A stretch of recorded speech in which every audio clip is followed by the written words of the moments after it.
inclusive, and peaceful democratic transition in our region that shows that dialogue and consensus can lead to a deep and substantial transformation with the active participation of all segments of society on the widest political spectrum. For now, in the Tunisian National Unity Government, you can see such a variety of political orientations and beliefs that really one has to admit that this country, Tunisia, is exceptional in terms of peaceful dialogue and consensus, especially in our region. The new National Unity Government is led by a 41-year-old Prime Minister who will be visiting Berlin in the middle of February to seek the ways and means of further strengthening the Tunisian-German relations. Ladies and gentlemen, while we deeply cherish and appreciate the German friendship and support, it is no secret that we see in many of the challenges we are presently facing what has been achieved successfully by Germany and the German people, such as reconstruction, regional integration, decentralized democracy, education, vocational training, and industrial innovation, among many others. We also admire the generosity of the German people and their commitment to democracy, freedom, and human rights. The Tunisian community in Germany that exceeds 90,000 people, fully integrated, among which a large number of binationals, almost two-thirds, have enjoyed the hospitality of this great country and have in their overwhelming majority behaved as good and loyal citizens and contributed to the admirable development of Germany.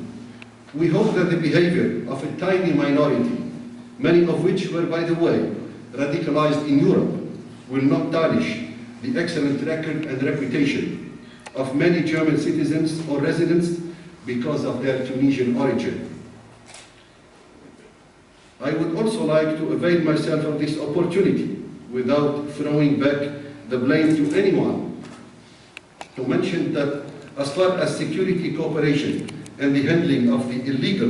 residence issue, whether they are in illegal situation or pretending to be persecuted in their own country to claim refugee status, the Tunisian government has always fulfilled and honored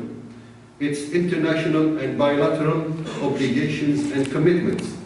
within the constraints of growing threats and competing claims on scarce budgetary resources. Furthermore, since we are confronted with a common and ever-evolving threat of international terrorism, to face the new wave of returnees from violence theaters such as Iraq, Syria, and Libya, we need to seek jointly the best ways to uphold our shared values while furthering our common security interests. Such an endeavor is a tremendous challenge that should be dealt with rationally and with serenity. But we realize that in a democracy, and especially with looming elections, as it is the case in both countries, in Germany and in Tunisia, this is easier said than done. For we as democracies are faced with a dilemma of upholding our commitment to freedoms and human rights while meeting our obligations to ensure the security of our citizens and institutions. But that shouldn't prevent us from trying as hard as we can to make reason prevail.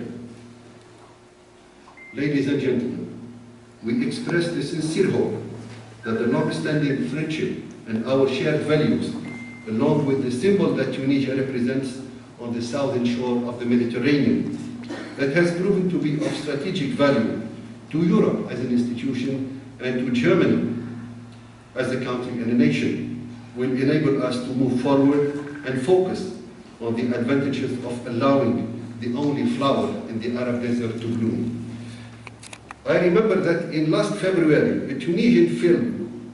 has won 2 awards for the first time in the history of the Berlinale for an Arab film.